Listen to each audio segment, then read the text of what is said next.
Masuala ambayo tunayaangalia hasa ni yale ambayo yana nchi tofauti zina share na zinahitaji teknolojia ambayo basi itawezesha kuboresha ule ufahamu uliopo kwa wakati huo. Kwa hiyo tunafanya kazi katika maeneo yote ya kilimo, kuanzia uzalishaji shambani, hayo mazao, lakini baada ya hapo lazima ya mazao yasindikwe, ndio kuyaongezea thamani. Lakini baada ya hapo haya mazao lazima yauzwe, ndio. Kwa hiyo kuna upande wa masoko ambao tuna wataalamu wanaangalia eneo hilo. Lakini uzalishaji huu kuna swala la mahusiano ndani ya jamii, kati ya vijana, wanaume, wanawake, ni namna gani wanahusiana na uzalishaji wa zao hili.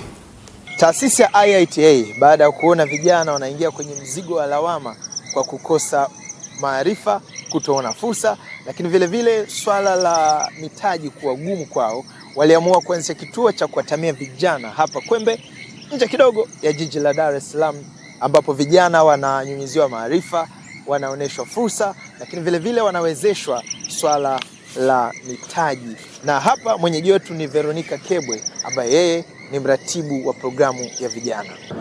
Kwa majina naitwa Veronica Kebwe, ninaratibu programu ya vijana chini ya taasisi ya IITA, International Institute of Tropical Agriculture.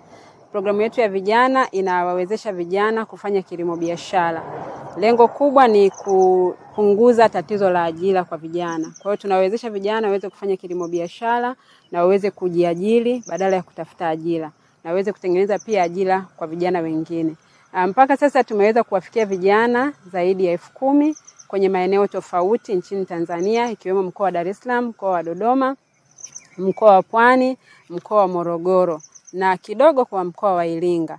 Lakini vijana wote hao tumewafikia kwenye maeneo tofauti. Tuna value chain tofauti ambazo tumeweza kuwafikia, na tumeweza kuwafundisha vijana katika kufanya kilimo biashara kwenye mazao tofauti. Na vijana hao wote wameweza kuanzisha wengine makampuni yao, wengine bado wanafanya shughuli zao kwenye groups, kwa maana ya vikundi vidogo vidogo ambavyo wameanzisha. Kuna baadhi ya vikundi ambavyo wameweza kupata hii mikopo ya 10% kutoka serikalini na wameweza kujiendeleza. Tuna vikundi kama 20 hivi ambavyo vimeweza kupata mikopo, ikiwemo halmashauri ya Newala, halmashauri ya Ubungo, halmashauri ya Kinondoni, ambao wameweza kupata hii mikopo ya 10%, na wameweza kujikita kwenye uzalishaji wa vitu mbalimbali, ikiwemo kufanya baking kwa maana ya bakeries. Wengine wameanzisha, wengine wanafuga kuku, wengine wanalima mboga, lakini wengine wanaongeza zao la muhogo thamani kwa kutengeneza keki, biskuti, cookies na bidhaa nyingine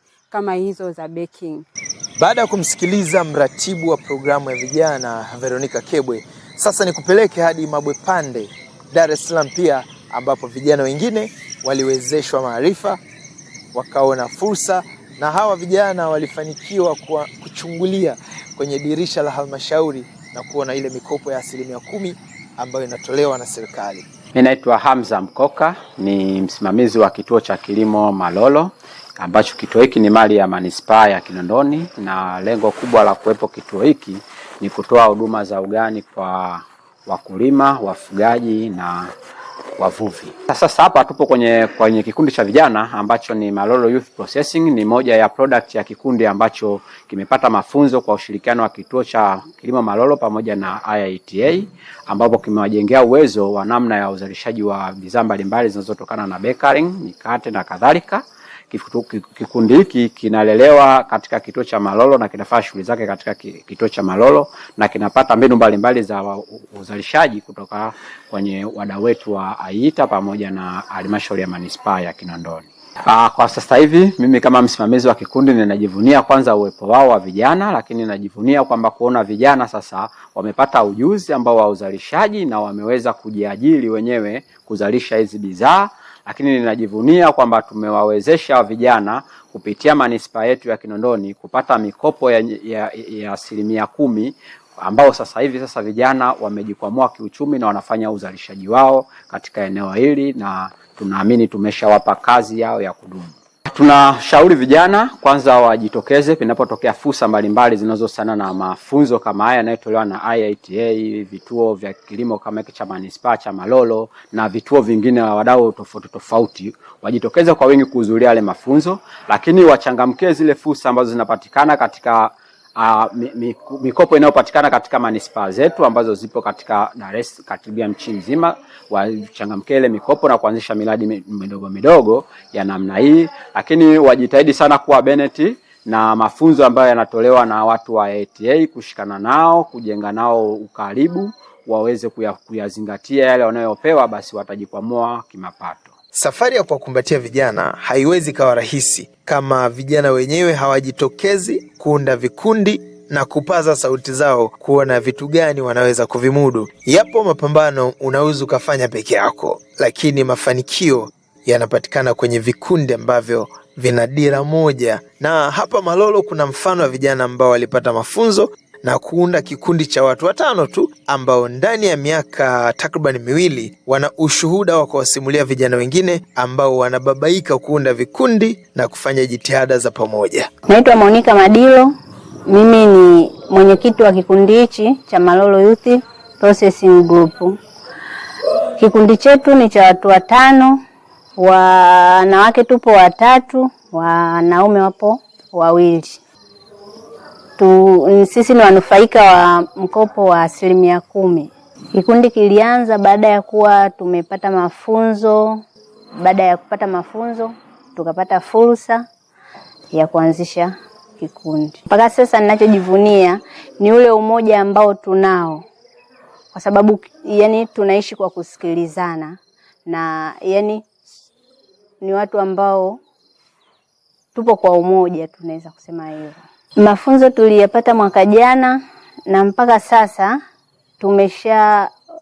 tumeshaweza kuwa tunatengeneza mikate, tunatengeneza keki, tunatengeneza sponge keki na vingine vingi tu. Swala la kipekee kwa vijana wa Malolo Mabwepande hapa Dar es Salaam ni kutumia muhogo kuboresha bidhaa zao kama vile mikate, keki, maandazi, crips na bidhaa nyingine, jambo ambalo limewafanya wateja kuutafuta utamu wa pekee kwenye bidhaa za vijana hawa, na jambo hili linawahakikishia soko la uhakika wana kikundi. Kwa majina naitwa Amani Kitenge, ni katibu wa kikundi cha Malolo Youth Processing Group. Mwanzo haikuwa rahisi kwa sababu aina ya jamii ambalo ni soko letu wameshazoea kupata mikate, cookies pamoja na vitafunwa vingine vikiwa kwenye unga wa ngano. Lakini baada ya kuchanganya na muhogo walikuwa kama hawaelewi. Tukaanza kuwapa elimu, lakini pia ubora wa ule mchanganyiko uliwafanya waanze kukubaliana na hicho kitu taratibu. Kwa hiyo tukaanza kwenye mazingira hayo, lakini kadiri siku zinavyozidi kwenda wanaanza kuielewa bidhaa yetu ambayo ina mchanganyiko wa unga wa muhogo pia. Kwa hiyo kitu ambacho tumenufaika nacho sana nje ya ubora unaopatikana kwenye unga wa muhogo kwa ajili ya afya zetu kama watumiaji, lakini pia ule unga wa muhogo unaongeza thamani ya bidhaa yetu kwa kufanya zile cookies, mikate, cupcake pamoja na vitu vingine tunavyotengeneza kuwa vina uthumusi mzuri ambao katika mazingira mengine ya material ya ngano huwezi kupata hiyo. Kwa hiyo inakuwa ina ladha ya tofauti na bidhaa zingine ambazo hazina huo mchanganyiko. Kwa hiyo kwa namna moja ama nyingine imetuongezea thamani ya bidhaa yetu, kwa sababu kuna ladha na ubora ambao watu wanaupata, wanajiuliza wanatokana na nini, wanakuwa hawauelewi, lakini ni kwa sababu ya ule mchanganyiko wa ngano na muhogo. Kwa hiyo unga wa muhogo umeweza kutuongezea thamani kwenye bidhaa yetu kwa kufanya iwe na ubora wa ladha, lakini pia muonekano na testi ambayo iko tofauti kabisa na bidhaa zingine za watu wengine wanaotengeneza ambao hawana mchanganyiko wa ngano na muhogo kama sisi. Katika hatua nyingine, vijana wengi hukosa sifa ya kukopesheka, ukiacha mbali kuwa na dhamana itakayowafanya waaminike. Somo kutoka Malolo ni kwamba mafunzo ya ujuzi ni nyenzo muhimu ambayo inawafanya vijana waaminike na kuwa na uhakika wa rejesho. Ninaitwa Reginald Minja, ni afisa mifugo na ni msaidizi wa msimamizi wa kituo cha kilimo Malolo. Mafunzo yana nafasi kubwa kwa sababu yanatoa uhakika wa kudhaminiwa mahali wanapokwenda kama wanaenda kupata mkopo, ikiwa ni katika halmashauri au katika taasisi za fedha maeneo mbalimbali. Kwa kuwa wale watu wanajua wanatoa mikopo kwa watu ambao watakuwa na uhakika, watafanya kile walichojifunza na kuwa na uhakika kurejesha ule mkopo. Simulizi ya vijana hawa kutoka hapa Mabwepande, Dar es Salaam, ambao waliwezeshwa na Taasisi ya Kimataifa ya Kilimo cha Kitropiki IITA, walioshirikiana na Kituo cha Kilimo Malolo, ni ushuhuda kwamba maarifa, fursa na mitaji vikikutana, basi matokeo yake huwa ni ya kustaajabisha. Na hili ni somo kwa vijana wengine ambao bado wanasuasua kuyatafuta mafunzo, kupata maarifa, kuangalia fursa na kupata mtaji na kisha kusonga mbele. Katika kipindi kijacho tutaangazia namna gani vijana wanachakata muhogo na kutoa bidhaa nyingine, ukiacha hawa wale wa Malolo ambao wao wanatumia 5 mpaka 10 kuichanganya na ngano kuzalisha keki, mikate, maandazi na bidhaa nyingine, na wametuambia kwamba bidhaa hiyo imewavuta watu wengi kutafuta utamu kwenye mikate, keki, maandazi pamoja na bidhaa nyingine. Mimi ni Dennis Mwasalanga, tuonane wakati mwingine.